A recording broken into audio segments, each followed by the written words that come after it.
মুহূর্তে দাঁড়িয়ে আছে সুনামগঞ্জ মৎস্য অবতরণ কেন্দ্রে। আপনারা জানেন যে সুনামগঞ্জের সবথেকে যে বড় যে মাছের আড়ত যেটি বলা হয় সেটি হচ্ছে সুনামগঞ্জে যে মাছের যে সংকট, আসলে সেই সংকটগুলো রয়েছে।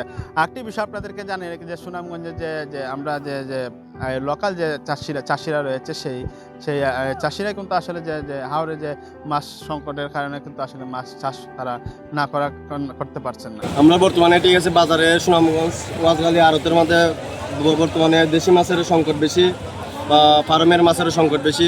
মাছ পাওয়া যায় না, মাছের দাম বেশি বর্তমানে, অতিরিক্ত দাম। ব্যবসায়ী বলতে ব্যবসা করতে পারে না ঠিক মতন। বাজারে গেলে ক্ষুদ্রা খাওয়া যারা আছে তারাও মাছ কিনতে পারেন না, মাছের দাম দিয়ে পান না। বর্তমানে অবস্থা বেশি খারাপ, সুনামগঞ্জের অবস্থা খারাপ, মাছের দাম অতিরিক্ত বেশি। আসলে আমাদের এখানে যে মাছের সংকট পড়ছে, দেশি মাছগুলো তো পাওয়া যায় না। দেশি মাছ খুঁজতে গেলে 3 গুণ দিয়ে দাম কিনা লাগতেছে, যার কারণে মানুষ দেশি মাছ নদী বাঙ্গন, নদী সুতে বা দেশি মাছ অনেক মানুষের জেলা করতে পাইতেছে না। যার কারণে এখানে মাছের সংকট পড়ছে। ফাঙ্গাস কিনা লাগতেছে 200 টাকা, আর তেলাপিয়া কিনা লাগতেছে 250 টাকা। যার কারণে গরিবরা অনেক কষ্ট করতেছে খাওয়ার জন্য পাইতেছে। আর গাড়ির তেলের সংকটের জন্য, তেলের সংকট অনেকেই আমরা সংসদে শুনি তেলের সংকট নাই, কিন্তু এখানে দেখা যায় সংকট অভাব নাই। কিন্তু সংকটে লাগিয়ে কিতাই না, মাছ আনতে না, গাড়িতে মাছ আনতে পারে না, কিতা করতে পারে না।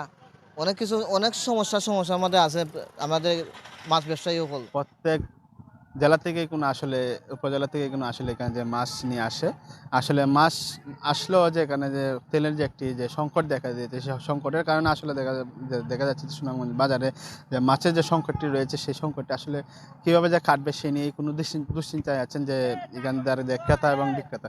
তাদেরকে আরেকটি বিষয় জানিয়ে রাখি যে সুনামগঞ্জে যে যেহেতু হাওড় বৃষ্টিত এলাকা যে এবার সুনামগঞ্জে পানি না হওয়ার কারণে কিন্তু হাওড়ে যে মাছগুলো রয়েছে সেই মাছগুলোর জন্য আসলে সুনামগঞ্জে না হওয়ার কারণে কিন্তু আসলে যে মাছের যে সংকট, আসলে যে এই যে প্রায় এখানে অর্ধেক কোটি টাকার যে মাছ বেচাকেনা হয়, সেই মাছ আসলে যে এখান থেকে যে প্রায় 12টি উপজেলাতে কোনো আসলে যে ক্রেতারা নিয়ে যান, সেই ক্রেতারা যে বিষয়টি আমাদেরকে জানিয়েছেন যে তেলে যে সংকট থাকার কারণে তারা ঠিকমতো মাছ নিতে পারছেন না। সেই ছিল সুনামগঞ্জ থেকে আমার সর্বশেষ পরিস্থিতি।